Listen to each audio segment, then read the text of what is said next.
Alrighty, welcome to the Caped Crusaders Decksplaination. I am Salty Mike, and this is a Magic the Gathering channel, right? Specifically for Commander. Those of you that are viewing, welcome, and hope you learned something for today. Going through how to play this deck. The cool thing about this deck in particular is that and I call it the Caped Crusaders deck is because that is actually the nickname that's given to Batman and Robin, right? And I was a huge Batman and Robin fan growing up. I have all four seasons of Batman the animated series, and actually that's exactly how I went through making this deck and getting every single one of, well, not every one, but I have a suite of characters that actually come from the TV show, as well as the different vehicles that he uses, and I have different equipment that um, that are the different things that he uses. That's either his equipment that's actually on his belt, or things that he does end up using in the show at some point. So that being said, let's actually get to it. This deck is a Partners Commander deck, right? And so for this deck, we have Silas Wren, Seeker Adept. He is going to be our Batman for this deck. We have a blue, and a black for a 2/2 legendary artifact creature human. Death Touch. Whenever Silas Wren, Seeker Adept deals combat damage to a player, choose target artifact card in your graveyard. You may cast that card this turn, and then it has partner, right? You can have two commanders if both have partner.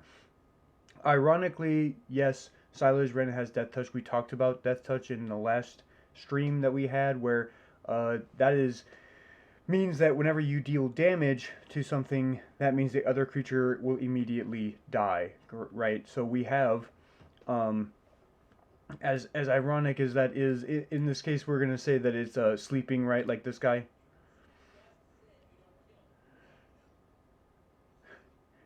My one rule.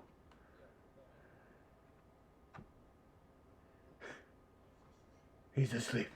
Yeah, he's just sleeping, it's fine.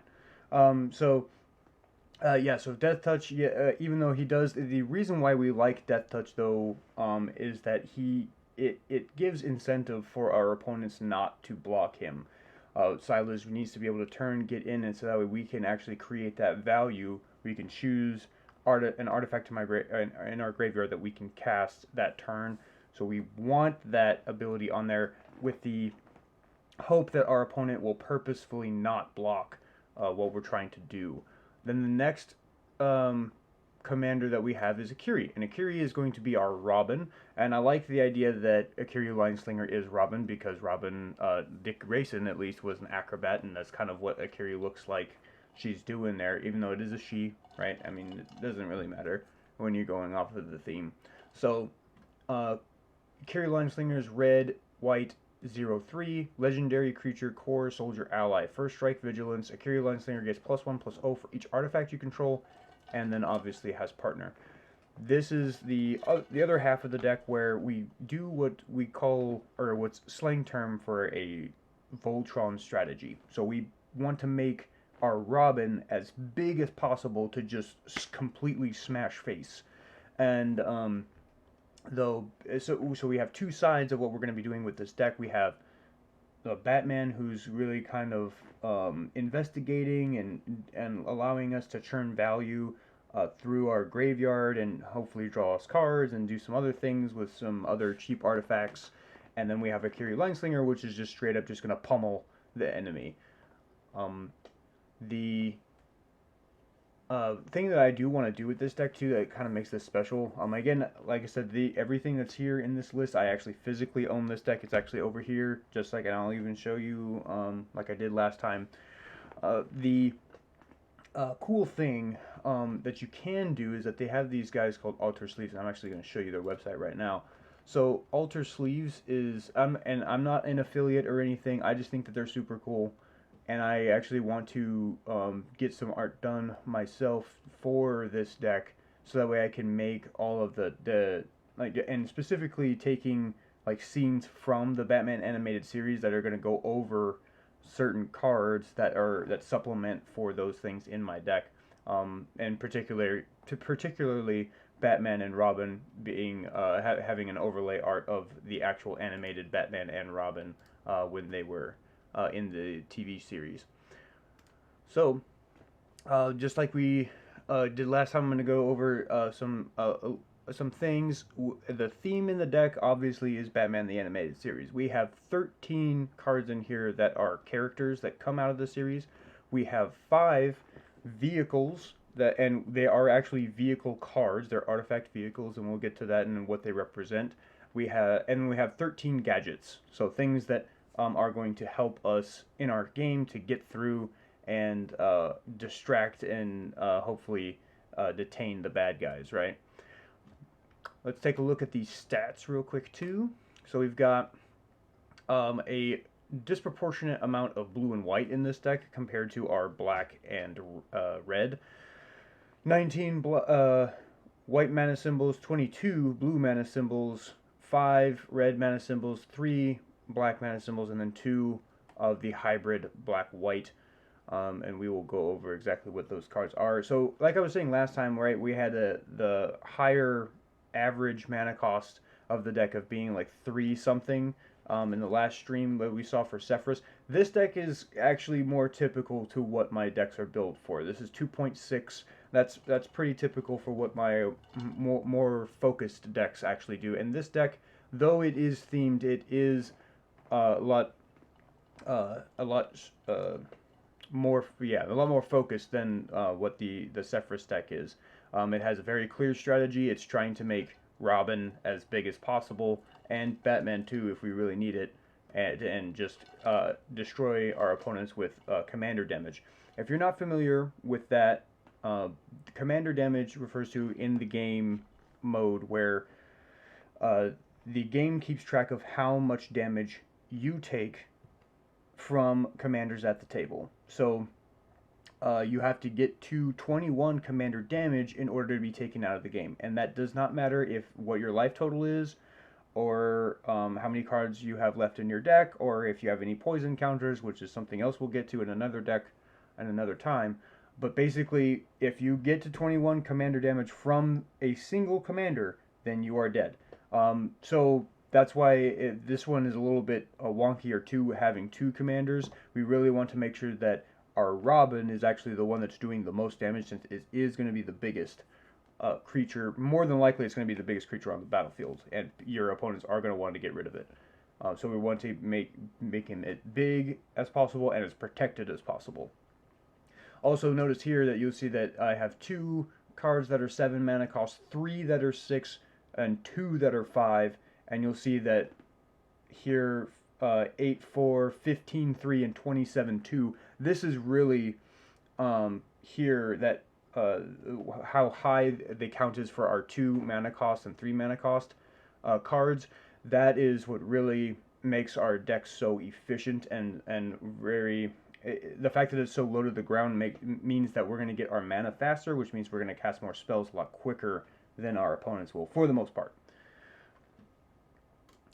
Going back to our actual build here. So, we are going to start, like we did last time, we're going to start with the lands. So we're going to scroll all the way down to the bottom here. And, so, you'll see here that it actually says 20. That's not true. We have some artifact lands, and in the Decked Builder app, if you have 2 super types on cards, it will just go in alphabetical order. So, if you do the sort by detailed. If I were to do the sort by type, then it will just count for creatures, lands, and then everything else kind of gets lumped together, as you see here. And so you'll see that I actually have 30 lands, and I have some of them being artifact lands. But if we go to detailed, we'll see that that count reduces back down to 20. So we talked about basic lands. We do need a suite of basic lands. We have 11 basic lands in this deck. We have 4 islands. Island. That's super cool. I love the Zendikar lands. The Zendikar full arts are the best in my opinion.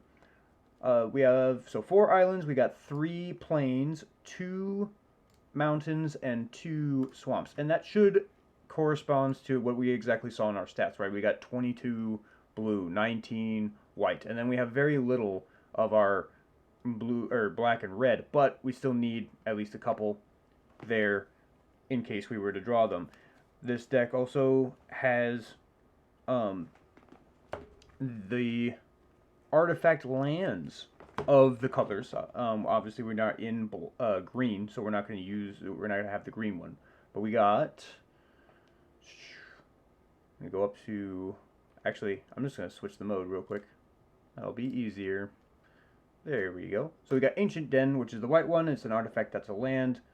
Do be mindful that since you do have an artifact land, if there is something on the battlefield that would destroy an artifact or target an artifact, that means that your opponents can indeed target these lands too, but more than likely you're going to get so much more advantage over your opponent by having this that there are so many artifacts in this deck that it's going to be very difficult for your opponent to make Akiri or Robin a lot smaller than he already will be.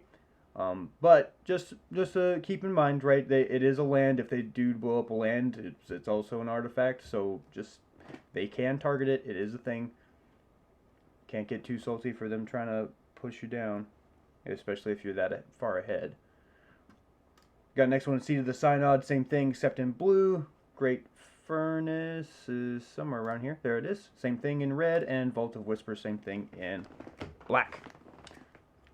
The next one is these are new, coming out of Modern Horizons 2 set, and these are super cool because not only are they 2-color artifact lands, but they're indestructible. That will definitely keep your mana on board, or at least something that doesn't exile. But if anything were to say destroy target artifact, your tapped dual artifact land is going to stay for the most part. So we got Silver Bluff Bridge, which is the blue-red one, and since we started at the bottom, we're just going to keep going up. Rustvale Bridge, Razortide Bridge, Mist Vault Bridge, right, blue-black, Goldmire Bridge, white-black, and Drossforge Bridge are black-red. So, again, pretty self-explanatory as for what they do. Just read the card. Pretty easy.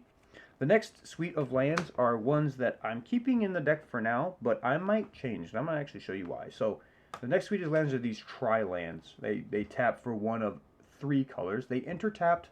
We do have a lot of tapped lands in this deck. That is something that I, unfortunately, couldn't really avoid, but we do have ways to kind of get around it, and I will get to that in our RAM package. But to go back to these tri-lands here, Crumbling Necropolis is everything but white. We've got Arcane Sanctum, which is everything but red. We got, well, I should say all of our colors but red is actually what I should say. And then we got Mystic Monastery, which is all of our colors but black, and Nomad Apple, which is all of our colors but blue.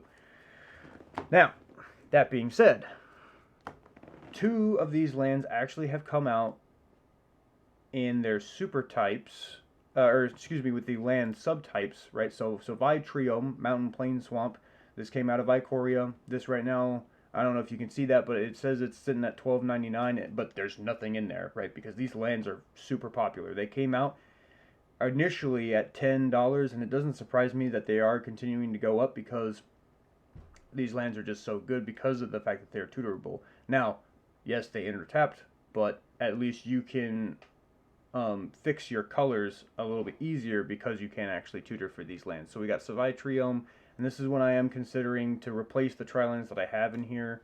Rogran Triome, same thing, but Island, Mountain Plains, and then the New Capenna, the Streets of New Capenna is going to drop here pretty soon, and they've already released some of their spoilers, which we'll do another episode of spoilers later. I kind of want to wait until the full set actually drops, but there were a couple of these cards that actually pertain to this deck, and so one of them being Xander's Lounge, which is the Island Swamp Mountain. Oh yeah, it's doing that because it's got 2 different versions. Actually, I think there's actually 3 different versions that they're coming out with in this set. Like, this is the normal one, this is a special version that you can get, and then there's a more special version. And then we got Ruffian's Tower, which is the same thing, everything but red. Plains Island Swamp. So I'm considering that, and then with that too, we'll probably get the slow fetches to replace a couple of other lands in the deck at some point. Right now, we'll leave that alone, but these are good cards that will round out my color fixing a little bit to make sure that I'm actually hitting the colors I need to in the future. We'll see. The next set of lands are the lands that can tap for any of our colors, potentially, right? So command tower, right? Every commander deck needs a command tower. I've already talked about that. Exotic Orchard. So again, we're in a 4-color deck. More than likely, it's going to be able to tap for one of our colors. There's going to be somebody at the table that's got one of them. So we don't. I am not. It's a 4-color deck is like Exotic Orchard is like the best one. I mean, obviously other than a 5-color deck, but a 4-color deck, I think every single 4-color deck should have an Exotic Orchard in it and a Fell Warstone, which there is a Fell Warstone in here as well. And we have Spire of Industry. So Spire of Industry, tap it for a colorless, or you can tap it, pay 1 life, and add 1 mana of any color to your mana pool. Activate this ability only if you control an artifact. This is obviously not difficult for us to achieve, being that one of our commanders is in fact an artifact creature. So we will be able to tap for any of our colors just as long as we're willing to pay the 1 life, which I think is always worth it.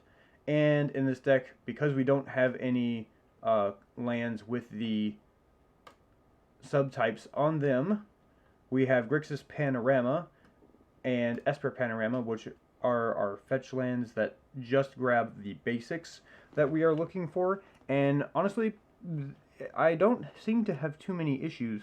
However, I do think that in the future I will be swapping out a couple of basics so that way I can put the slower fetches in that actually grab a like island card or swamp card or a plains card or island card. That way I can put those other tri-lands in there and round out my land base a little bit better. Next, let's move on to our ramp. So, first thing I want to talk about is this really, really cool one called Lotus Pedal. So Lotus Pedal is a little bit more expensive of a card. It's coming in at $20. I'm pretty lucky, man, that I got mine. When I got mine, it was $7. So Lotus Pedal is one that you'll see at some CEDH tables. This deck wants to use Lotus Pedal because it's easy for us to get it back out of the graveyard. The fact that Silas Wren allows us to cast that artifact for free out of the graveyard. Lotus Pedal is 0 to cast, so we will want to add it back into our onto our battlefield because we can just cast it straight out of the graveyard, so long as we actually do the damage. But then we do have to sacrifice it in order to add the mana of any color to our mana pool. It's an extra step. It still works. Does the job. Next one we have is Lotus Bloom. Now, Lotus Bloom is a card that I don't see in play very often. And while there is good reason for that because of the suspend 3 means that rather than play the card from your hand, you exile it, and then it is suspended with 3 suspend counters on it. At the beginning of your upkeep, you remove those counters, and then when the last one is removed, then you can actually play the spell without paying any mana cost, right? Now, this also is, you tap it, sacrifice it, you add 3 mana of 1 color to your mana pool. Now, the reason why I decided to do this in particular was there was one time that I decided to play this deck, and we decided that we were going to have one deck that we would use for that night that would have the Power 9 in there. And if you don't know what the Power 9 is, the Power 9 is the 9 most powerful cards in Magic history, right? They're super expensive, and it's because they're like almost nothing to cast and they give you an incredible effect. One of those being Black Lotus. Actually, we'll look that up right now. Black Lotus. Yeah, so this is the most expensive card in Magic, right? 0 to cast, adds 3 mana of any color to our mana pool. So, now, that card is illegal in Commander play. However, Lotus Bloom gives us something similar, and we have a way to kind of get around it with extra steps. Now, yes, we We can't really do the same thing that we want to do, like with Silas Wren, because he allows us to cast it from our graveyard. However, the suspend actually stops us from doing that because it has to be played from our hand, right? That comes into play with another card that we use. I'm going to have to actually do this by details so I can find it easier. This will come into play with As Foretold. Okay, so As Foretold is great. I really wish it was an artifact, just because it's this deck, but it still does what it needs to do. As Foretold. At the beginning of your upkeep, you put a time counter on As Foretold. Once each turn, you may pay 0 rather than pay the mana cost for a spell you cast with converted mana cost X or less, where X is the number of time counters on As Foretold. The easiest thing to do is we have As Foretold on the battlefield, and at that point it becomes a replacement effect for our Lotus Bloom. Lotus Bloom can now be cast for 0 because it doesn't cost any mana for us to cast it straight from our graveyard. Therefore, we can play it straight out of our graveyard after Silas Wren has actually dealt the damage she needs to. We get the Lotus Bloom back for free, and now we have 3 free mana. I think it's totally worth it. The fact that, and I did do some extensive research to make sure that this actually did work and this was legal, and turns out it is, and I'm definitely going to use it. And going back to the story, right, where we were able to use the Power 9, and I had a Black Lotus in the deck, or a proxy, I should say. I don't have the real thing. I wish I did. But we had a proxy of Black Lotus, and that's why I decided that this Lotus Bloom would be a great idea, because I incurred so much value by just attacking. The person wouldn't block Silas Wren because he had Death Touch, and I would just recast Black Lotus straight out of my graveyard, and I would have 3 free mana to react to whatever was going to happen. So, 100% behind it. I don't like that I have to do the extra steps, but at the same time, it is totally worth having the As Foretold and the Lotus Bloom in there because it just incurs so much value. Next thing we have for our ramp is Soul Ring. By Commander players, you know Soul Ring. Soul Ring is a standard in any Commander deck, and it's an artifact. This is exactly what we want in our deck. Something that gives us dual functions. It gives us mana, and it also buffs our Robin. The next one is Amulet of Vigor. And now, Amulet of Vigor is not a normal ramp card by any means, but we do have a lot of land that enters tapped. Therefore, Amulet of Vigor comes in clutch when we play with this deck. Whenever a permanent enters the battlefield tapped and under your control, you untap it. So now we have access to mana that we wouldn't have before, and it's effectively a OG dual land for our artifact dual lands, right? And our tri-lands, some of our tri-lands too. Next one is Arcane Signet. We know about Arcane Signet, right? Taps for any of our color commanders, color identity. It's a staple. Felwar Stone, told you about that earlier. Same thing, Exotic Orchard. We have 4 colors. More than likely, somebody's going to have one of our colors. The next thing is the Suite of Talismans, and we have all of the talismans that can be in this deck for the colors that it taps for. Talisman of Conviction, Talisman of Creativity, Talisman of Dominance, Hierarchy, Indulgence, and Progress, and all of them tap for all of the color. Well, they don't tap for all the colors themselves, but they tap for at least one or the other of a color or 2 colors, and they will still deal 1 damage to us. But again, totally worth it up until the point that we have the colors that we need, and we can just tap it for colorless later. The next is Sword of the Animist. So Sword of the Animist is an equipment. 2 to actually cast, and then 2 to actually equip the spell to the creature, or equip the equipment, I should say. At that point, it's a permanent. Whenever equipped creature attacks, you may search your library for a basic land card, enter the battlefield tapped, and shuffle your library. So this is another reason why my basic land count is actually pretty high in this deck. I have 11 basic lands total, and I do want to keep it high so that way every time one of my commanders that's equipped with Sword of the Animist attacks, because it doesn't have to do combat damage, it just needs to attack, I will get that basic land, and I will be able to ramp each time. The next one is Chromatic Lantern. We know Chromatic Lantern, it's great. Color fixes us. It taps for any color that we have also, and we don't have to worry about counting our colors anymore. The next one is Cultivators Caravan.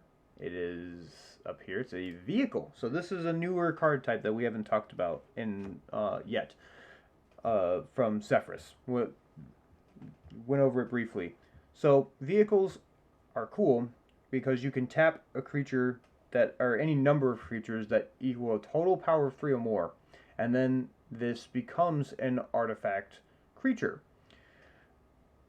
This guy taps for 1 mana of any color, and this Cultivator's Caravan is effectively our Batmobile in this deck. Yes, I like it because it is a ground vehicle as far as that's concerned, and Batman does use it as a resource very often, so I feel like that is a kind of a shoe-in. And it's also a 5/5, so it does a pretty decent amount of damage if it were to actually attack.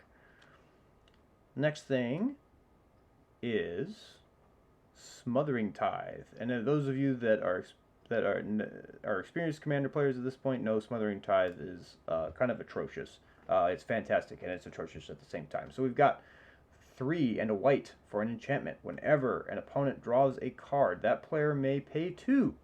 If the player doesn't, you create a colorless treasure artifact token with tap, sacrifice this artifact, add 1 mana of any color. This is one of the best cards that they ever came out with for white, and it's no surprise that is at $50, according to TCG Player Mid. Not surprised at all. It does kind of suck that it got so high, but at the same time, there is a crazy demand for the card because it is so good. And treasure tokens, I definitely don't discount. Treasure tokens are just free mana. It's so easy. And the fact that they are artifacts obviously is going to buff Robin in our particular case. So that's going to be it for our ramp package. Going into our card draw suite. So our card draw suite is going to be vastly different from Zephyrs, where Zephyrs we had 4 mass draw spells. We only have 2 in this deck. We had 6 cantrips in Zephyrs. We only have 5. And we have a lot more permanents that care about making triggers to draw in order to draw cards. We have 8 actually total. So to get into it, our cantrips, again, we are a very value centric deck when it comes to the Silas part. So Mishra's Bauble, right? 0 to cast. Again, super important that it's 0 so that we were not spending extra mana. Sacrifice Mishra's Bauble. Look at the top card of a target player's library. Draw a card at the beginning of the next turn's upkeep. So it gives us access to more knowledge. We can look at the top card of our library, but we're going to draw that card anyway, so it doesn't really do us any good to look at our library. Whereas we can look at our opponent's library, get access to information, and know possibly what they could potentially do to us or somebody else, or if there's a board wipe, then we can kind of prepare for it. The next one is Implement of Improvement. Implement of Improvement is a cantrip, effectively, except it's a artifact. Oh, Codename Red did a raid. Awesome. Appreciate you, bro. Raid alert. Yep, I see. So, going back to Implement of and welcome everybody from Codename Red's raid. I appreciate all of the views that you gave him, and I hope you guys stick around if you guys are super interested in Magic, or if you haven't played Magic and you're willing to give it a chance. It's my favorite game next to Dungeons and Dragons, so I definitely 10 out of 10 would recommend.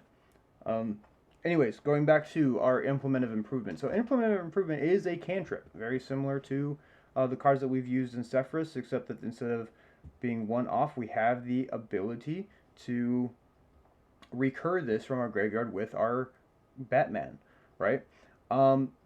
Yeah, thanks, bro. Yeah, I got some friends out there that are supporting. A couple of guys I saw in my mini feed already are guys that I actually served with, and actually The one swell sailor that was in your chat earlier, I actually served with him, and I have another friend of mine that I served with as well while I was in Japan. It was good guys, and I appreciate the support. So, implement of improvement. Let's actually go over the description. So 1 white mana, sacrifice implement of improvement. You gain 2 life. So cool, we gain life. When an implement of improvement is put into a graveyard from the battlefield, draw a card. So it incentivizes you to actually sacrifice it, and so it gives us 2 benefits for it. And it costs us effectively 2 mana, right? Because we have to be able to cast it, and then we have to be able to pay the 1 white, and in order to do it. Oh, of course, man. Yeah. Thanks for bringing your community over to me. I love it all. Yeah, man. We're all a bunch of nerds, man. I mean, we gotta there's not a lot to do underway after the work, you know. So, you know, we have to find things to do, and a lot of us are huge nerds between anime and Pokemon and Magic and Yu-Gi-Oh and all that stuff. So.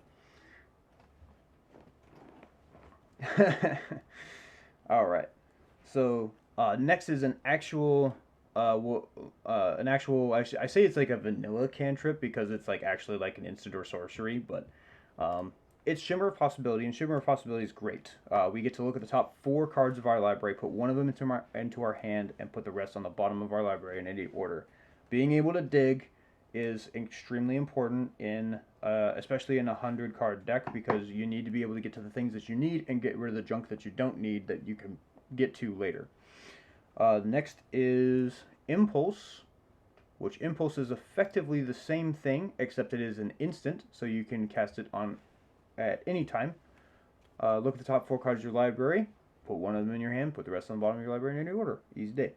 Next one we have is Worldly Counsel, and Worldly Counsel is cool, but it's effectively another copy of Impulse in this case, based on how it reads. So Domain, look at the top X cards of your library, where X is the number of basic land types among lands you control. Put one of those cards into your hand and the rest on the bottom of your library in any order. So, this card, I highly recommend it for any 4-color deck that has blue in it, or a 5-color deck, because of the fact that you can dig so far, and more than likely you are going to have all of your lands on board by the time that you actually try to use this. And this is another reason why I actually really want to get those other lands that I talked about earlier with the land subtypes, the tri-lands, so that way I can maximize the benefit. Because basic land types is all it cares about. It doesn't say basic lands themselves. So, that is a really good card, and especially in a 5-color deck, being able to dig 5 at instant speed is kind of ridiculous. Next one we have is Zephyrs Boots. Let's go back up here. It is 1 mana. Here we go. Zephyrs Boots. So, Zephyrs Boots, and when I do the altered art version of this that I'm going to get, I am going to make this card my Bat Claw, or the grapple gun, right, that he uses to swing from building to building. The reason why is because even though Batman can't technically fly without the Batwing, right, he does use the grapple gun to swing from building to building from time to time, and he also has another way to get across buildings with his lines that he uses. So Zephyr's Boots is going to be our actual Bat Claw, as it were, and the equipped creature has flying. It is an equip cost of 2, and then whenever equipped creature deals combat damage to a player, draw a card, then discard a card. Now, while we don't necessarily like to discard cards all the time like we did in Zephyrus, this still gives us somewhat of an advantage where we can dump an artifact into the graveyard, maybe a cheap artifact, and then our Batman or Silas can swing in for damage, and we can cast that out of the graveyard anyway. So we technically don't lose a card.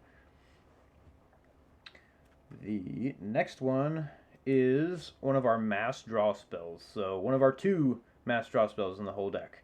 Let's see, where to go? Sorcery. 1 with the machine, right? 1 with the machine. Draw cards equal to the highest converted mana cost among artifacts you control. And we've got some pretty high-costed artifacts in here. We will get to them in a minute. Actually, one of them is coming up next as one of our mass draw spells. So, But we've got some other ones that are pretty clutch if we're able to cheat the mana cost to get them out there. So one of them, Sandstone Oracle. Sandstone Oracle in this deck is a seven drop. So that's one of our one out of the 3 that we have. So 7 for a 4/4 artifact creature Sphinx flying. When Sandstone Oracle enters the battlefield, choose an opponent. If that player has more cards in the hand than you, then draw cards equal to the difference. So for this one, for our creature, what I decided to do for Sandstone Oracle, though in the name, I think it would be fun for that to actually be Oracle, right? I went off of strictly the Batman animated series, and the Killing Joke is actually not part of the Batman animated series timeline. So what I decided to do was I was going to make Sandstone Oracle be Zatanna in this case. And Zatanna actually helps Bruce Wayne learn some magic, quote unquote, or trickery, right? So that way he can learn how to be more evasive and some illusion tactics. So with that being said, going back to Sandstone Oracle, the fact that it allows us to draw more cards means we have access to more knowledge, and that's kind of why I decided to go that route with it. The next card is we're going into our permanents now that care about drawing cards. So the next one is going to be another vehicle, super fun. So we've got Smuggler's Copter, and you can take a guess as to what that one's going to be. It's going to be our Bat Copter. So we've got 2 for an artifact vehicle. That's a 3/3. When it is a creature, accrue 1, so super easy to tap into if we need the card draw. So flying, and then whenever Smuggler's Copter attacks or blocks, you may draw a card, and if you do, discard a card. So again, we have the option, and we preferably want to discard cheap artifacts. That way we can get them back later with our Batman and not actually technically lose a card. We want to make the most out of the value that we are getting. The next one is going to be Reckoner Bankbuster. Reckoner Bankbuster is going to be our Batsuit, as it were. It's 2 mana, and this is one of the newest cards that has come out in the Kamigawa Neon Dynasty set, which, by the way, fantastic set. I love what they did with it. I have a lot of, actually, there's a couple more cards that actually came out of that set that are actually in this deck, and we will talk about those as we get to them. So this one is a artifact vehicle. It's a 4/4, crew 3, right? So total power 3 of creatures that we have on, and we got to tap into it so that way it becomes an artifact creature until end of turn. Then Reckoner Bankbuster enters the battlefield with 3 charge counters on it. You tap 2, tap it, remove a charge counter from Reckoner Bankbuster, draw a card. Obviously this is here for the card draw, but there's more. Then, if there are no charge counters on Reckoner Bankbuster, create a treasure token and a 1/1 colorless pilot creature token with this creature cruise vehicles as though its power were 2 or greater. That's one of the cool things about the Kamigawa set, is that they really went in on these pilot creature tokens, which do a fantastic job, by the way. Now, this deck is not a full-on vehicle deck, but having extra creatures around to be chump fodder or to be able to tap into vehicles if we don't want to tap our commanders into them is nice. And I will always take extra treasure tokens, because we will almost always need as much either artifacts on the battlefield or as much mana that we can get to, that way we can cast more spells and bigger spells. The next one is Reality Chip. Reality Chip is our Bat computer in this particular case, because again, the computer gives us access to more knowledge. It helps Batman as he is making his investigations, and Reality Chip does just that as we are digging through our library. So, Reality Chip is a 1 and a blue for a 0/4 legendary artifact creature equipment jellyfish. Now this is something that is very new. They have not done equipment creatures before. This set is the first time that they've ever done that, and I think that they did a really good job. There's a lot of versatility with that. So you may look at the top card of your library at any time, period. Doesn't matter if it's equipped or not. As long as Reality Chip is attached to a creature, you may play lands and cast spells from the top of your library. So it's effectively drawing a card. You have access to the top, given you can still only play 1 land per turn, right? So if you already played a land from your hand, you can't play that off the top of your library. But if you didn't, you can, and then you have access to the very next card. It's just basically drawing a card. This reconfigure part is kind of cool. So it allows you to attach it to a creature you control or unattach it, and then it becomes a creature. But you can only do it as a sorcery, so you can only do it during your main phases on your turn. While attached, this isn't a creature. I just have to put that extra clause in there so that way you understand, because technically creatures, because there are funky things in Magic where you could have done that before with different card effects, and a creature can't be actually equipped to a creature. It's weird. There's a lot of weird rules and weird things that you can do in Magic. The next one that we're going to talk about is Silent Submersible, and this is going to be our Bat Boat. So, Silent Submersible is blue for an artifact vehicle, 2/3, crew 2. Whenever Silent Submersible deals combat damage to a player or planeswalker, draw a card. Now that's actually kind of key, or planeswalker, because planeswalkers, especially nowadays, are a lot more prevalent in Magic. Some of them don't have many, like the same crazy game-winning abilities that they used to, but they still can deal a lot of damage to board states if you let them or leave them around for a while. The next one is Pure Steel Paladin. Now, Pure Steel Paladin is going to be our Summer Gleason for the purposes of us being in the animated series world. Pure Steel Paladin does 2/2. Whenever an equipment enters the battlefield under your control, you draw a card. And then Metalcraft. This equipment you control has 0 to equip as long as you control 3 or more artifacts. It makes our stuff super cheap. Allows us to insert that we already have to pay mana to cast a spell. It's extra mana to have to equip it, and putting us to 0, especially in a deck that has artifacts out the wazoo, super easy to achieve. And there's a reason why this deck is almost this card is almost a $9 card. Even after they've reprinted it. So they've reprinted it twice, and you can actually get one in the Galea pre-constructed deck that was the Dungeons and Dragons crossover. That's the blue, white, green one if you're looking for this card and you want to get additional cards that are also very good. But that's the most recent printing of that card that it came in. So, reason why I went with Pure Steel Paladin with Summer Gleason. Summer Gleason is basically Vicky Vale from like the normal Batman comics.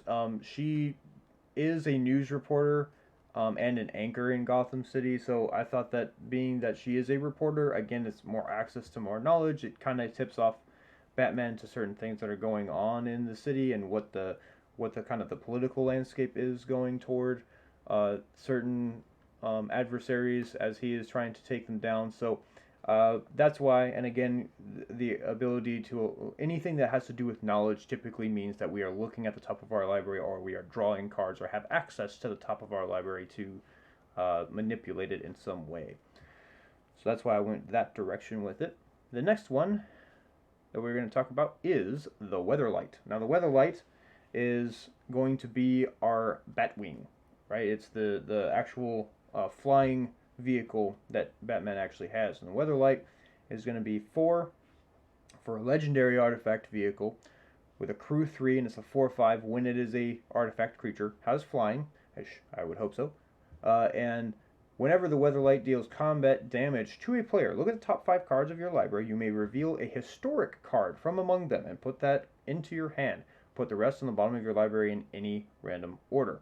So then it has the reminder text of artifacts, legendaries, and sagas are historic. Now, I don't have any sagas in this deck, and maybe we can go over that another time, but basically, they're enchantments.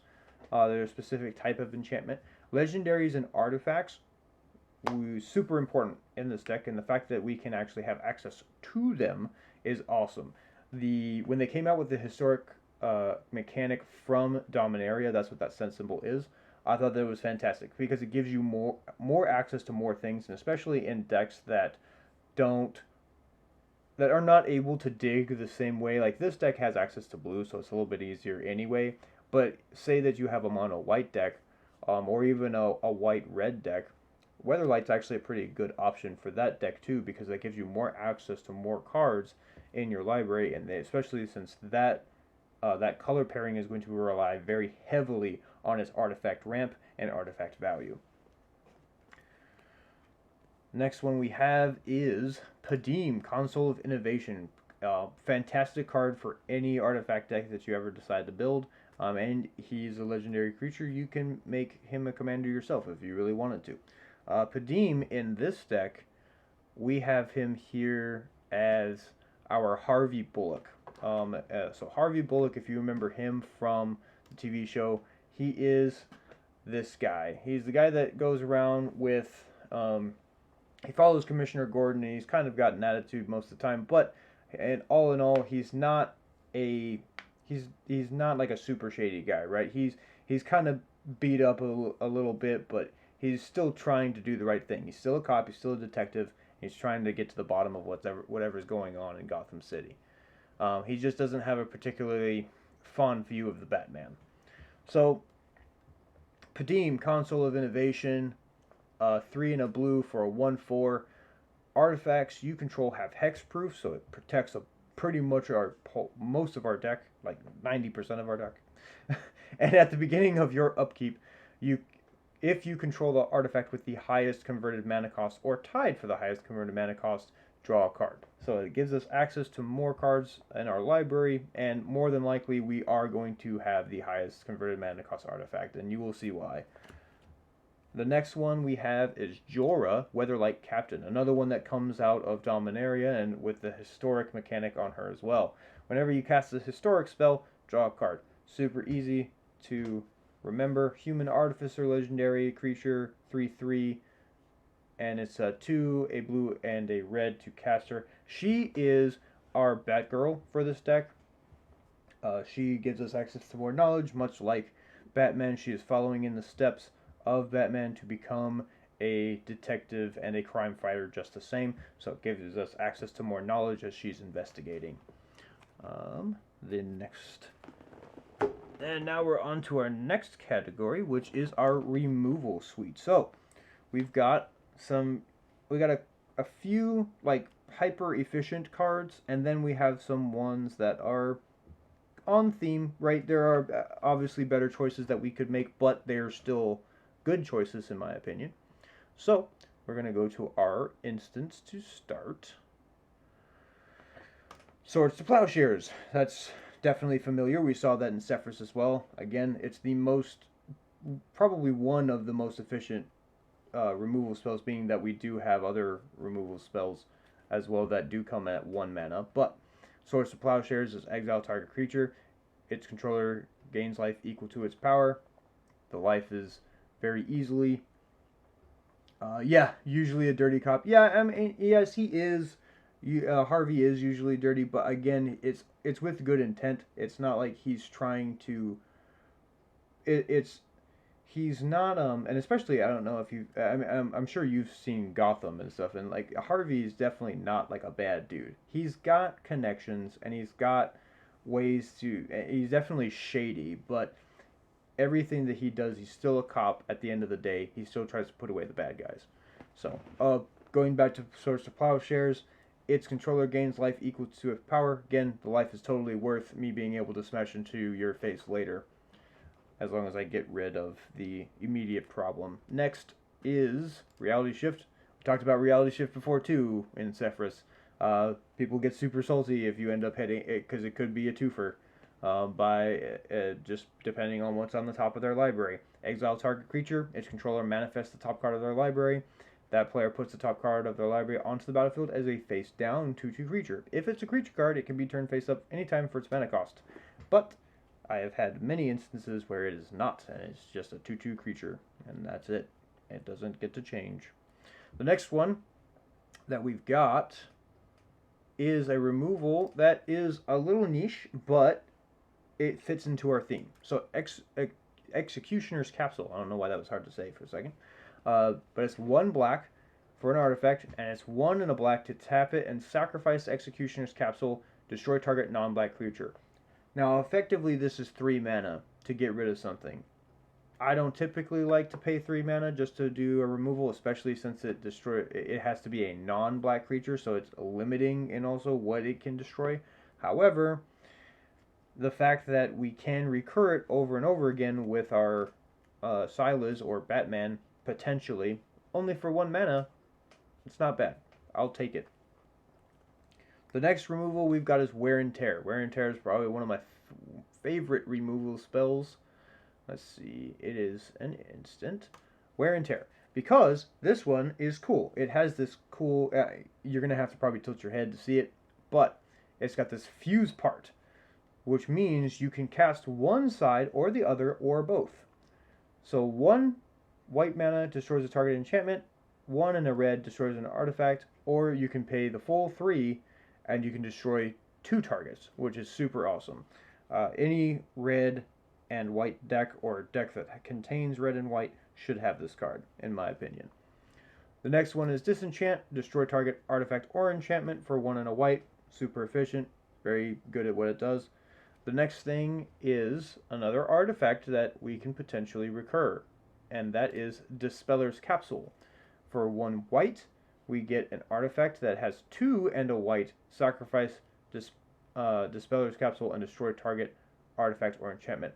Again, this is 4 mana. I really don't like paying 4 mana. However, we can recur this over and over again. It has its uses. The next thing we're going to get into is our mass removal. That's going to be our board wipe. So we've got Cleansing Nova. We have 3 white for choose 1, destroy all creatures, destroy all artifacts and enchantments. More than likely we're going to be destroying all creatures more often than not. However, this deck does have a potential mode that actually we'll go over that right now, since it's one of our high-costed mana or high-costed artifacts anyway that this deck really likes. So Microsynth Lattice. This card is a $42 card. Okay, there's a reason for it. It's only been reprinted once, and this is the original set. This mirror, I think it's Mirrodin, is actually where it originally comes from. No, that's not. It's not Mirrodin, but it's something that has to do with Mirrodin. I'd have to look that up again. But anyways, it's 6 mana artifact. All permanents are artifacts in addition to their other types. All cards that are in play, spells, and permanents are colorless, and players may spend mana as though any color it were to cast spells, right? So, this mainly turns everything into an artifact. That's the super important part.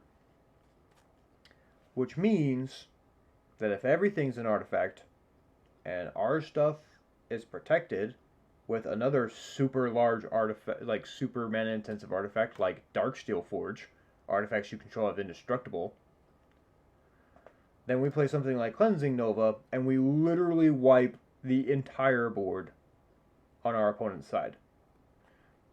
That is the super mean thing to do, and there is another way to do it that you can potentially blow up things over and over and over again. I purposefully did not put that card in this deck because Cleansing Nova, I wanted it to be like, if I have to do the destroy artifacts or enchantments option, it needs to be that I'm at a stalemate and I have no possible way of getting through to my opponent without doing that.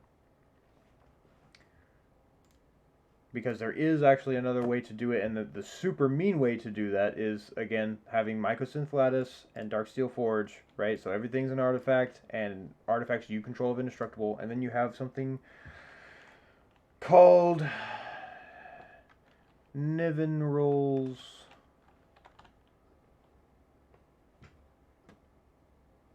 Maybe I'm not spelling that correctly.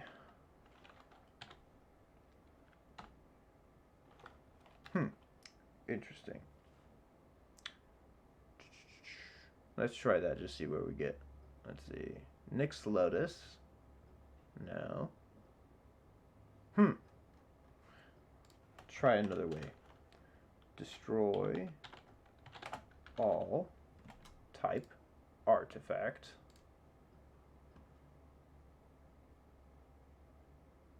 Niven Rules Disc, or Larry Niven's Disc. Some people call it Larry Niven's Disc because it's if you do it backwards, it's Larry. So this card has been reprinted several times, so it's not an expensive card. It's 48 cents. However, enters tapped, and you can pay 1 and tap it and destroy all artifacts, artifacts, creatures, and enchantments. Now, paired with the cards that we talked about earlier, our Larry Niven's disc stays on the battlefield while everybody else's stuff is completely wiped out. And I purposefully, though I do have a copy of this card, I purposefully did not put that card into this deck, and I decided to just stick with Cleansing Nova because I figured that would be more fair, I suppose. And the next one is Slash the Ranks, which I think is super cool. Destroy all creatures and planeswalkers except for commanders. So we want our commanders to stay. Their commanders, more than likely our commanders are going to be bigger, or at least can take their commanders better than they can take ours. So that's why I decided to put that one in there. And then the next one is not really a board wipe, however, it is repeatable removal. I really need to stop saying so much and I have a really bad habit of it. I'm not used to talking like this in a long form for a long time, so I guess it's just something I gotta get used to. Okay, Argentum Armor. 6 mana. Equip cost 6. Super massive. So this is why we need the I just talked about us, right? We need Pure Steel Paladin to be able to circumvent that cost, as well as just having just a buttload of mana on us anyway, with between our regular mana and treasure tokens, as well as another card that we will get to in a moment. Let's go back to when I was at. Argentum Armor, right? Equipped creature gets +6/+6. Massive, right? On top of that, if it's already equipped to our Robin, it's already going to get +1 anyway, just the fact that Argentum Armor is an artifact. Then, whenever equipped creature attacks, destroy target permanent. That's permanent. Anything. Creature, artifact, enchantment, even a land, because that is an artifact. Or that is a permanent. You can come sit in my class whole week on public speaking and eliminating verbal pauses. Yes, actually I do need it, honestly. I do. I've been through 2 instructor courses and I still have a hard time with ums and uhs and comfort words. Given those, instructor courses are, 2 weeks long each, and it's been years since I've actually been to it, but regardless, you'd think I know these things. Okay, so we got through our removal suite. Now we're into our protection suite. Protection suite includes 2 counter spells. We went over counter spells a little bit in Zephyrs. Arcane Denial, it was one of the ones that we went over. I got a guy now that says straight off the bat all the time. It could be worse. That's interesting. Okay. That's their comfort phrase. That's a whole phrase, I guess. So, to each their own. Arcane Denial. We talked about Arcane Denial in Zephyrs. Counter target spell. Its controller may draw up to 2 cards at the beginning of next turn's upkeep. You draw a card at the beginning of next turn's upkeep. Pretty simple. Allows us to continue playing. More than likely, we're playing this to counter a counter spell. We have other ways of protection that can circumvent other things, or we are countering a card called Cyclonic Rift. Believe me, that card gets super annoying. We'll go over that right now, actually, and I'll show you why. Why I have counter spells in every deck, even if it's not in blue, because I find ways purposefully to do it, or because of this card. And I even use this card in a couple of decks. So, Cyclonic Rift is 1 in a blue. Return target non-land permanent you don't control, to its owner's hand. Overload for 6 and a blue. So, when you pay the overload cost, you may cast this spell for its overload cost. If you do, change the text by replacing all instances of target with each.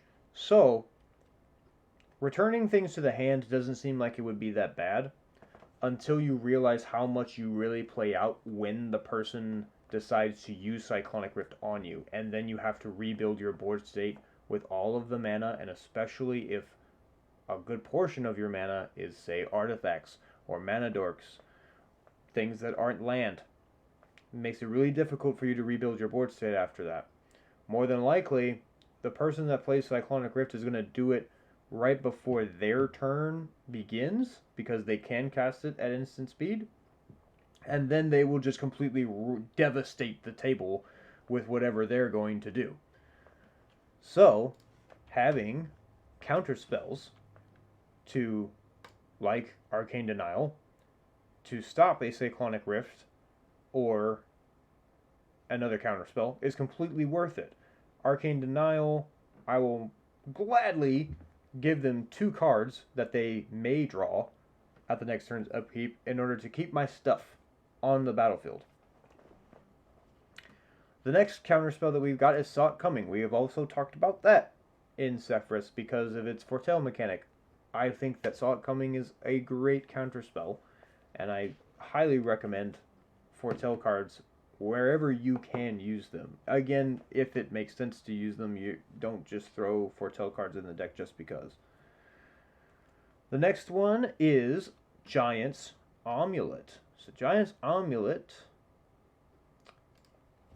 is a 1 blue mana for an artifact equipment. When Giant's Amulet enters the battlefield, you may pay 3 in a blue. If you do, create a 4/4 blue giant wizard creature token, then attach Giant's Amulet to it.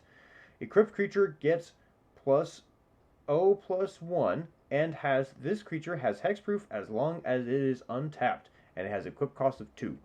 Now, I more than likely will not pay the cost to create a giant wizard token. However, I have the option. So, I'll take it if I need extra fodder.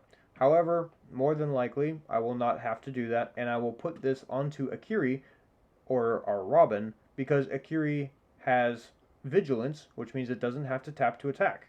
So, it will just continue to have hexproof, which means it can't be targeted. It actually has it in the reminder text right there. It can't be the target of spells or abilities your opponents control.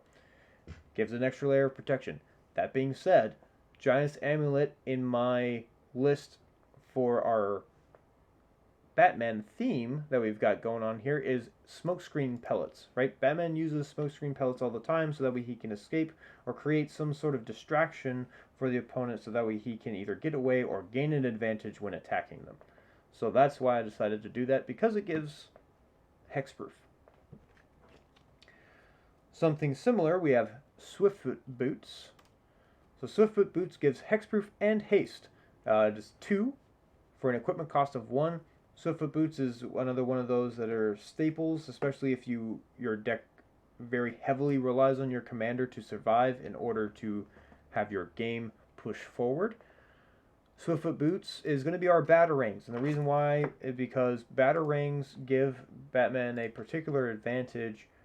He can strike from a distance, which kind of gives into the haste, in my opinion, and then hexproof also because of the fact that he can be at a distance. It doesn't give the enemy an opportunity to attack him, given this is if it was like hand-to-hand combat. Obviously, if they have firearms, that's not going to be the case, but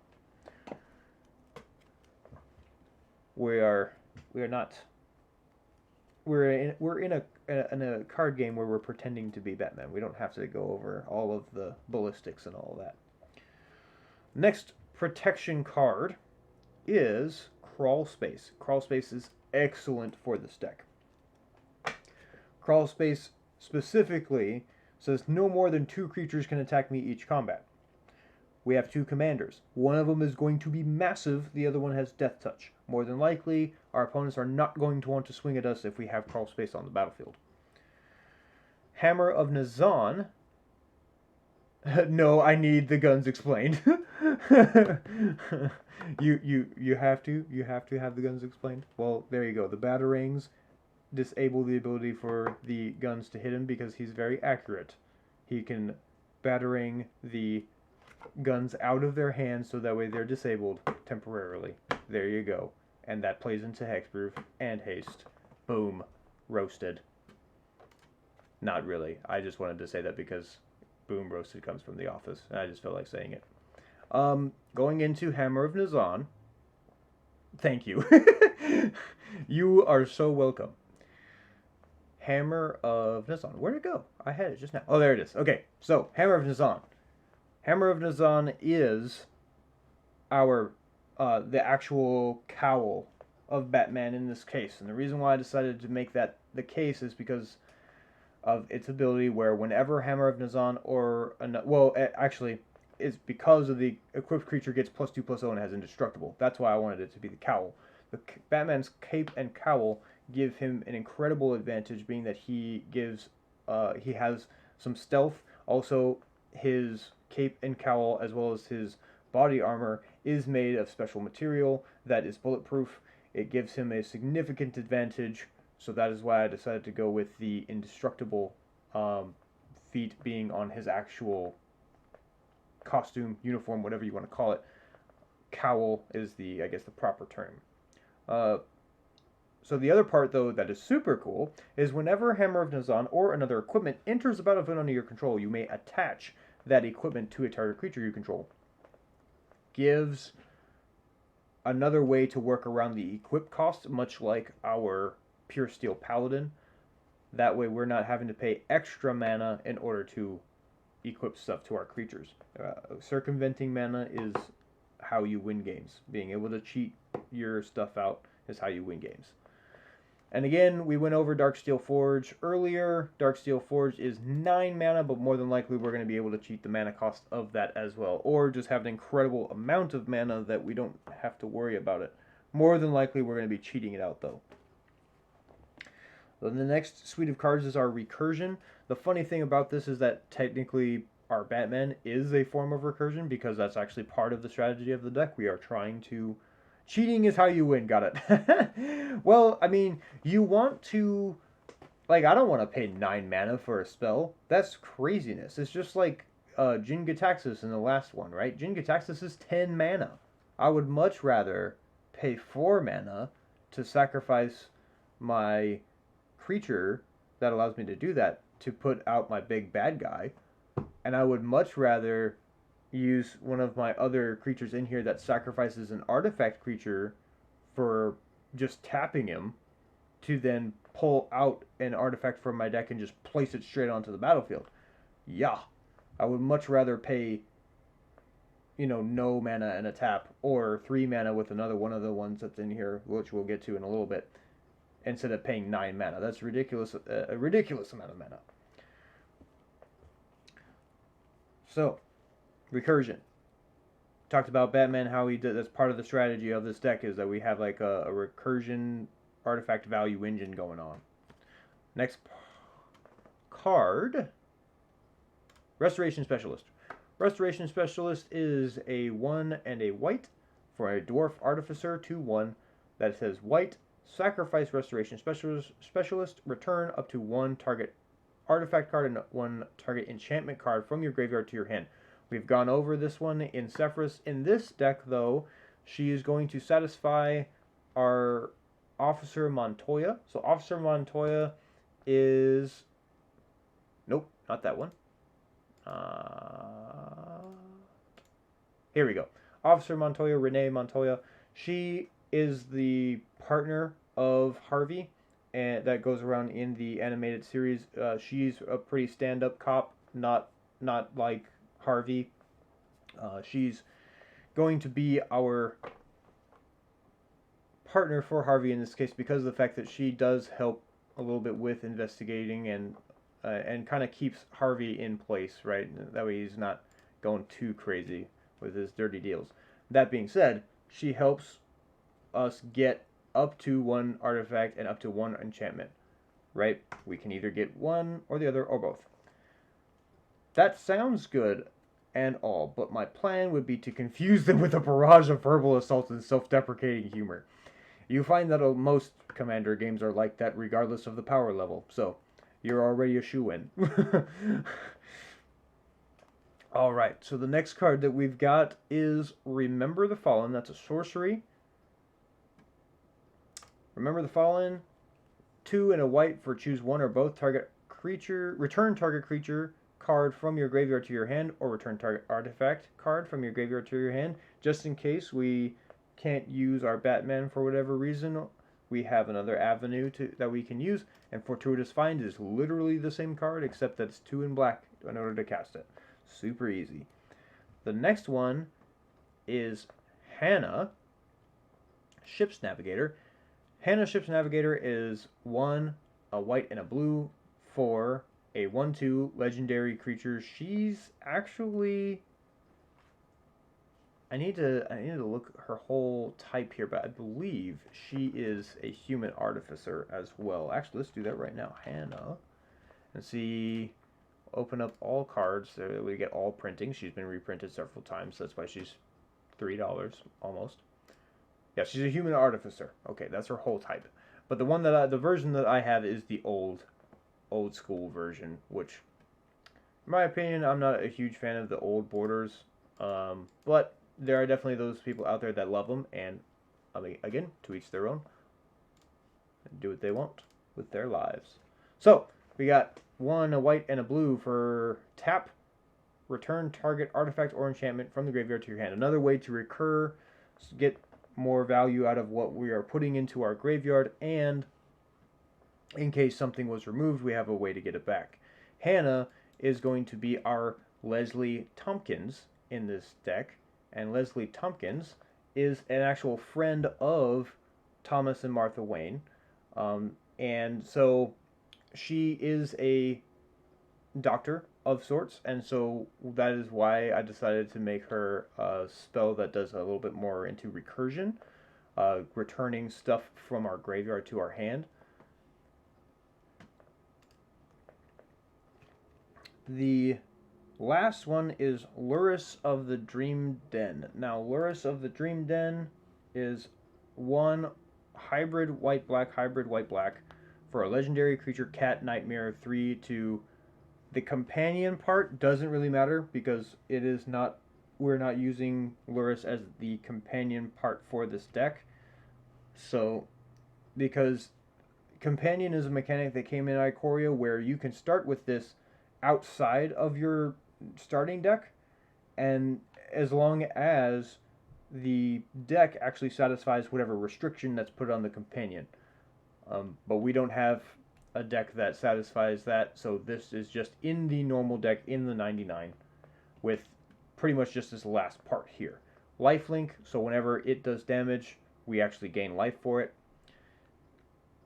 During each of your turns, you may cast one permanent spell with converted mana cost 2 or less from your graveyard. This is another one of those that gives us additional value. Yes, CMC 2 or less is kind of limited. However, that's a lot of our value artifacts that we want to be able to recur, and this allows us to do it for free. It does not allow us to do it for free, but it gives us an extra way to cast, and it's a permanent, not just an artifact. It gives us more access to stuff. Does something very similar to what Batman already does. And Luris, because of the fact that it is a cat, yes, this one is our Catwoman, so can't really budge on that one. The next suite that we've got is our tutors, and like I kind of went over that with Zephyrs about how they specifically search for cards that are in our deck. Now, this deck has 4 as opposed to the one quasi-tutor that we had in Zephyrs. Again, this deck is a little bit more focused. It is a very simple strategy because it has a wide range of cards that it can access in order to meet the conditions of doing commander damage, which is why actually that this deck is a little bit more dangerous in that sense. So the first tutor that we got is Enlightened Tutor. Enlightened Tutor is 1 mana for an instant. Search your library for an artifact or enchantment card. Reveal that card, shuffle your library, then put that card on top of it. So again, we're specifically searching for either something that we can equip to our commander, or we are going to search for a piece that allows us to continue our value train, as it were, with Batman able to recur things from the graveyard constantly, like perhaps getting As Foretold. Or if we really need the mana, we can get Smothering Tithe. And then every other artifact that we got, just whatever we need for the time, is what we can do with Enlightened Tutor. Now, that being said, Enlightened Tutor is not a cheap card. You can see here, TCG Player Mid has this card at almost $60. I got this card when it was a lot cheaper than that. However, it was also just reprinted during that time, and even then, when it was reprinted, it was still, I want to say, $25. So this is not a cheap card at all. There are budget options out there, just This one's not one of them. The other one is Open the Armory. So this one is a pretty budget card. This one's been reprinted several times, and it's a $1 card, super easy. Open the Armory is a sorcery. Search your library for an aura or equipment card, reveal it, put it into your hand, and shuffle your library. We don't have any auras in this deck. We have just the artifacts, the equipment spells, excuse me. So artifacts, more specifically equipment. Anyways, we're able to tutor for whatever equipment that we need for the time. The next one is Fabricate. Gives us a wider range. We can search for an artifact card, reveal it, then put it into our hand, shuffle library. So any artifact, that can be any one of our vehicles, that can be Microsynth Lattice or Darksteel Forge, whatever we need for the time. As long as it's an artifact, we can get it for 3 mana. And then we have Arkham Dagson, which I kind of alluded to earlier. Arkham Dagson is a fantastic card. So, Arkham Dagson, target artifact creature's controller sacrifices it. That player may search his or her library for a non-creature artifact card and put it into play, then shuffle her library. Now, his or her library, excuse me. So, Arkham Dagson is fantastic because we can technically sacrifice Batman in order to get one of our super highly mana costed spells like the Darksteel Forge or the Microsynth Lattice, and put it directly into play. And though we will have to pay commander tax because we have sacrificed Batman in order to do it, I would much rather pay the 5 mana to put him just right back out there and have him be indestructible, or have Microsynth Lattice out there, pay the 5 mana to put him out there. Now every one of my permanents is an artifact, which means I can sacrifice any of my other creatures that are potentially those token creatures, or another creature that maybe I don't really need it right now. Or even I can crew an artifact vehicle and sacrifice that. There's a lot of possibilities with Arkham Dagson to be able to get the super highly mana costed artifacts that we really want on the battlefield. And for the purposes of our characters, Arkham Dagson is our Lucius Fox, because Lucius Fox is a huge help to Batman, and as far as creating new gadgets for him to use, which is exactly why I thought that Arkham Dagson fit Lucius the best, because we can sacrifice stuff to get the really, really big stuff that are extremely useful, so that way Batman can continue forward with his game plan. The next suite of cards that we have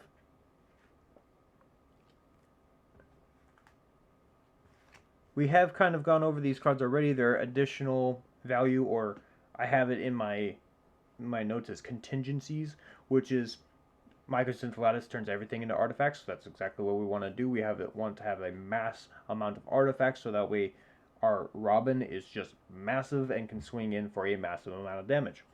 And then we have As Foretold. We already went over As Foretold as to why As Foretold is very important. Hopefully I don't drop it. There we go. And then we have some other characters that give us additional value and help out our game plan. So the first one, our Alfred, is Kotori, Pilot Prodigy. Vehicles you control have crew 2, meaning that it doesn't matter what the vehicle is, you can just tap a creature with power 2 in order, or creatures that equal up to 2 in order to crew. And then at the beginning of combat on your turn, target artifact creature you control gains lifelink and vigilance until end of turn. Now, this is excellent as Alfred because, one, Alfred is Batman's butler and chauffeur, and I mean, he's everything. He's also basically Bruce's dad, right? He raised him since he was a kid. So it makes perfect sense that not only does he have something to do with vehicles, but he actually gives Batman additional help, because Silas is an artifact creature, and therefore we can target Batman as our target artifact creature that will gain lifelink and vigilance until end of turn. An additional way to gain some extra life, as well as having him not have to tap in order to attack.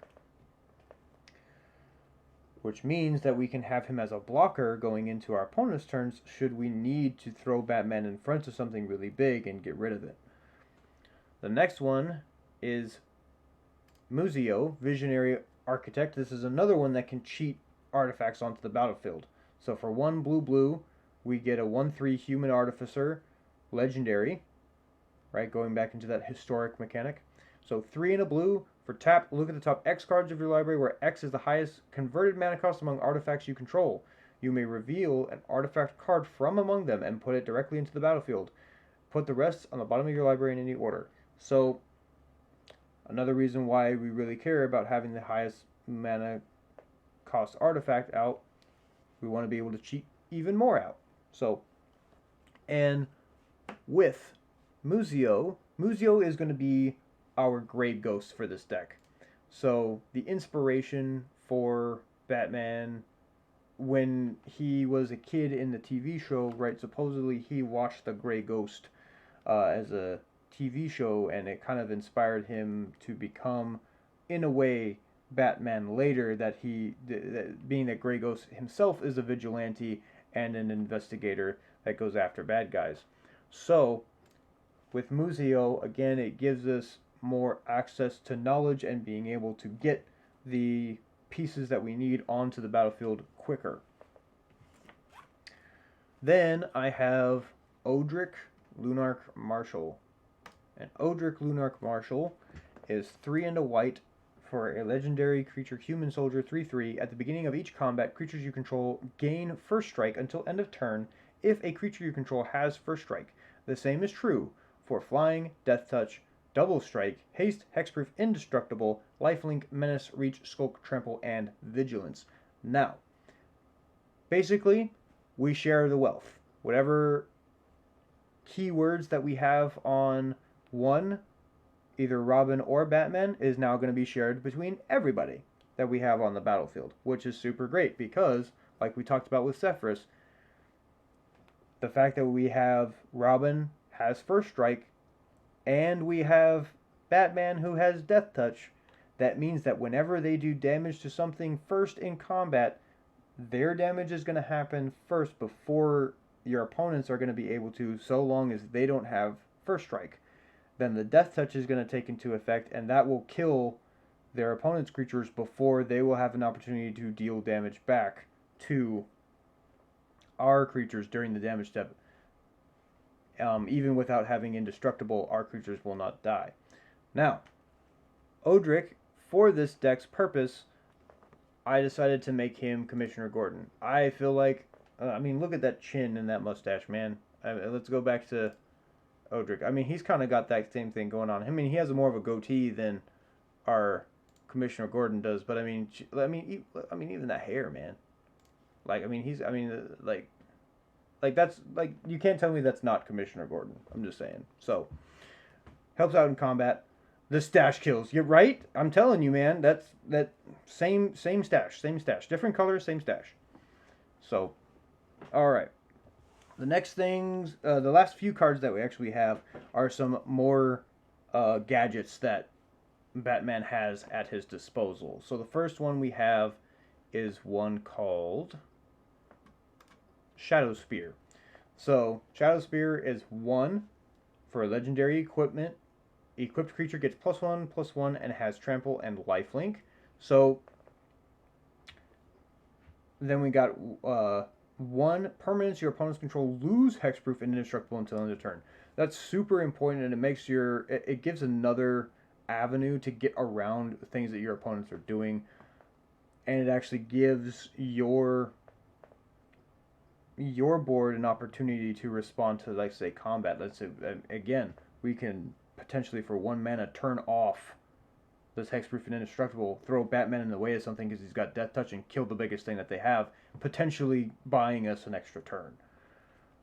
And if nothing else, we have a massive board state. There's only one thing, or maybe there's only 1 or 2 things that prevent us on their side because it has indestructible, and now we just turn that off, and now we're going to just run right over them. Either case, most excellent to be able to turn it off.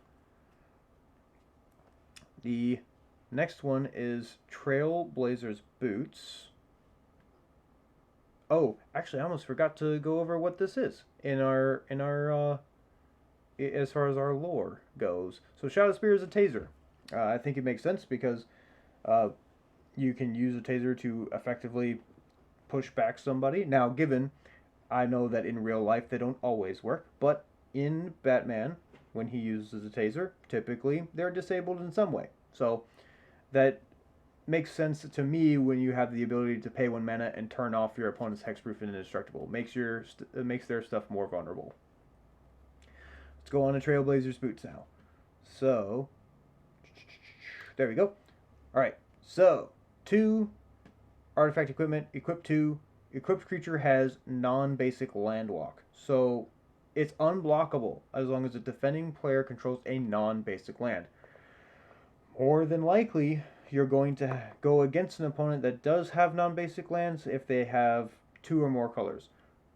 A monocolor deck may have some. You'll have a harder time getting through them, but hey, that's still a vast majority of the decks that you will play against will have non-basic lands in them. So, for the purposes of Batman, our Trailblazers Boots is the line launcher. So the thing that actually uses the super special material that he uses in order to get from building to building. And I think that makes sense because we have, being that one basic land walk basically gives us a free pass and access to the opponent without them being able to block us as we go into combat. The next one is Nettlecyst. Nettlecyst is a fun name. So Nettlecyst is a interesting one from Modern Horizons 2. It's a 3 mana, equip 2 for Living Weapon, which means when it enters the battlefield you get a 0/0 black germ token that it gets equipped to Nettlecyst. And then the equipped creature gets +1/+1 for each artifact and or enchantment you control. So another way to make our creature really big, we can potentially double our Robin, because it basically does the same thing, except it actually gives us access to the 2 enchantments that we can have on the battlefield. So, the Germ token, I mean, it doesn't really matter to me. It'll come in, it has equip 2. 2's pretty standard for an equipment cost, and we do have ways to cheat it even if we didn't want to for whatever reason. So, say that we have Hammer of Nazan, which says when it enters the battlefield under your control, you can attach the equipment to a target creature you control. And we have Nettlecyst. We choose, because we're the active player, right, how the abilities stack, how the triggers happen. So Nettlecyst is cast, then it enters the battlefield. We're going to say that Hammer of Nazan's ability on the stack will trigger first, and therefore we can forego the Phyrexian Germ entering the battlefield, and we can just attach Nettlecyst directly to a creature without having to deal with the Phyrexian Germ. Even so, even if we did have to deal with the Phyrexian Germ, not a big deal. Next one is Cloudsteel. Oh, excuse me, I almost forgot again. So, Nettlecyst is our pocket jets. So, it gives Batman a severe advantage by he's able to put the pocket jets onto an enemy and force them in basically whatever direction he wants them to go, because it just gives a huge boost, right, to them, whatever direction that he needs them to go, and therefore he has a little bit more control of them and where they go and how he can take them down. So that's why I decided that would be Nettlecyst. Because it gives him that much more of an advantage, that much more control over his opponent, I felt like that's why that compounding effect makes your creature that you equip it with that much larger. Now we'll go to Cloudsteel Kirin. So Cloudsteel Kirin is kind of like Reality Chip, comes from that new set Kamigawa Neon Dynasty. 2 and a white for a 3/2 flyer. Equipped creature has flying, and you can't lose the game, and your opponents can't win the game, and with a reconfigure 5. So, Cloudsteel Kirin, we want to keep protected on the battlefield. This is another way that we can... It does prolong the game to a degree if we have an opponent that has some sort of infinite combo but just can't seem to close out the game. We have another opportunity to get in with commander damage. It's basically, it buys us more time. That's what we're trying to do. And Cloudsteel Kirin for us is going to be the pocket explosives. I decided that for that being said, the pocket explosives, he's able to uh, make it to where the opponent has a difficult time either seeing with the various gases that he's got, or is like a coughing gas, or some sort of um, uh, I don't know if it's not. I don't think he uses a nerve gas necessarily, but he sometimes uses gases that put people to sleep, and to which case that gives him an opportunity to overtake them, and but not have to do anything lethal to them, and that's kind of what I feel like Cloudstone Kyrian does. It doesn't allow your opponents to win, but it doesn't mean that you win either. It just says that you now have a more of an opportunity to get ahead of them, potentially. And then we have Ember Cleave. Ember Cleave is a pretty big weapon. So we've got, it's 4 red for a legendary artifact equipment. Flash, which means we can play it at any time, right? Just like an instant spell. Equip cost is 3. This spell costs 1 less to cast for each attacking creature you control, which, okay, we only have 2, so we would only really get potentially 2 discounted, so we'd still be paying 4 for this, but I still think that it's worth 4 to cast the spell. When Ember Cleave enters the battlefield, attach it immediately to a target creature you control, so we can kind of forego the equip cost. And then the equipped creature gets +1/+1 and has double strike and trample. Double strike can do a massive amount of damage, especially if we have that equipped to our Robin, who we already expect to be huge. Like the double strike and the trample is going to do so much to the opponent that it's going to put them in a very good position for us, not so good for them.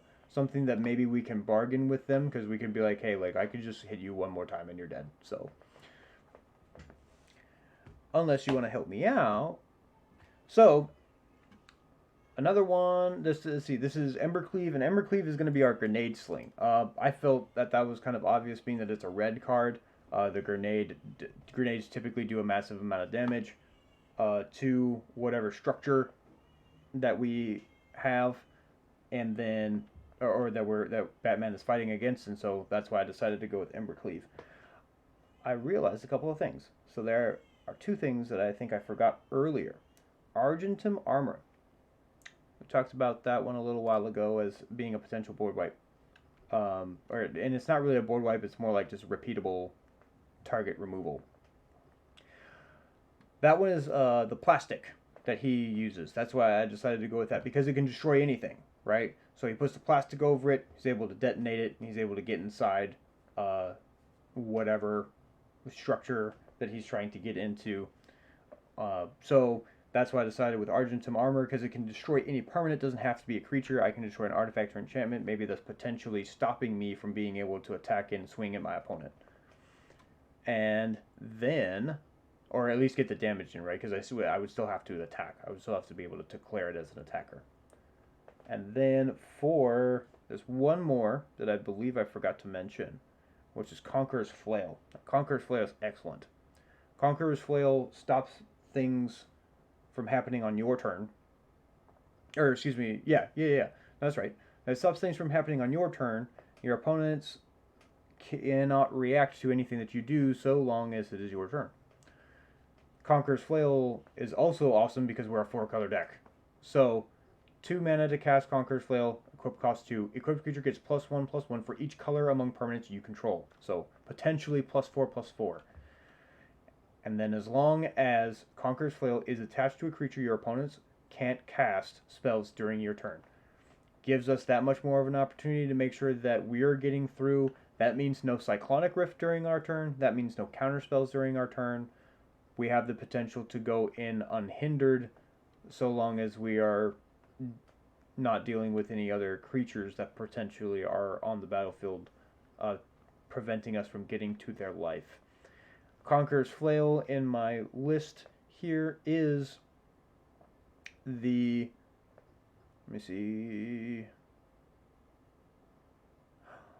Whoa. Here we go. It's the caltrops, right? So caltrops are what Batman uses to stop like vehicles, right? Potentially slow them down. That way he can catch up to them, or he can get away from them, right? So that's why I decided that that makes a little bit more sense, because we're hindering our opponent again. It's not like we're stopping them completely from doing anything, but just during our turn they can't do something. And then one more thing I forgot. Sword of the Animist. We talked about Sword of the Animist as far as getting us basic land card as one of our ramp cards, but in our gadgets listing for our theme here, Sword of the Animist is our Cryptographic Sequencer. And the reason why I say that is because of the fact that it can search our library for a basic land and it puts us out there. The Cryptographic Sequencer is something that helps Batman be able to get through certain things that have to do with cyber things that he needs to get into, right? So that he's able to kind of decode, and sometimes actually with that sequencer, he kind of uses it as an EMP from time to time. So that part's not really on the Sword of the Animist. But as far as being able to kind of decipher information and kind of get through coding and stuff like that, that's really what I was going off of as far as the searching for the library. And that pretty much wraps up our deck. This deck is pretty powerful. It's not fast, really. It's not super fast, but it is more focused than Zephyrs, and it is faster than Zephyrs. It will definitely pack a huge punch. The thing about Voltron, right, which is the slang term for decks that want to make one thing really, really big and then swing, the fallacy that they have is that you have one thing that you're making really, really big. Therefore, it is easy to target it and remove it. However, we do pack this with, I think, a decent amount of protections that prevent our opponents from getting in, so long as we can cheap things onto the battlefield, and as long as we can somewhat control what our opponents do during our turn. And that's the direction I decided to go with it, and that's why I love this deck so much, on top of the fact that I'm a huge Batman fan. Like I said, I grew up watching Batman the Animated Series when I was little, and I've always wanted to make something themed in Batman, and I finally decided that this was the one to do it, and making a deck that has partners, I thought was very fitting to create the dynamic duo, right? The Caped Crusaders, as it were. So I super appreciate everybody that came out. I am going to be streaming again tomorrow. This time it is going to be a live deck build. This means I'm going to be starting just from the commanders and then building the deck and searching through the deck builder that I have that you see on display here, and we'll actually search for cards together and see what works and what doesn't, what things are going to fit our theme, what the best way to go about doing it. This deck is going to be dedicated to my brother, codename Red, on his channel, and just to kind of give you a sneak peek of the commanders that we're going to be using, they are also partner commanders. So the first one of our partners that's going to be for our codename Red deck is Tana the Bloodsower. So Tana the Bloodsower is going to be our Pokemon trainer, as it were.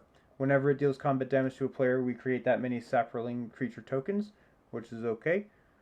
And then we are going to have, for the partner of Tana, or Red, as it were, we're going to have Ishai Ojutai Dragon Speaker as our starter Pokemon. That is super cool because whenever an opponent casts a spell, we put a +1/+1 counter on him. So it's kind of like he's leveling up as he goes through goes through other players' turns. And believe me, I have this as one of my commanders in one of my other decks. He is a powerhouse, and he can deliver commander damage also very easily. So I hope you guys join me tomorrow for this live deck build for our Pokemon Master and Starter Pokemon build, and have a good night. Please follow me on here as well as YouTube. I will be posting this over on YouTube, and make sure that you follow me on Twitter, on Facebook. I'm honestly posting stuff just about every single day, especially with the new Capenna set that's coming out. I post the spoilers and try to get opinions on what y'all think about them. and then any other stuff that comes out in the meantime, I'll also try to share and get people's opinions. So please comment, like, subscribe if you want to subscribe, right? But just follow me. I just appreciate the follows and being able to talk about Magic, because I love talking about Magic. It's my favorite thing ever. So again, appreciate it. Have a good night, and I will see y'all tomorrow.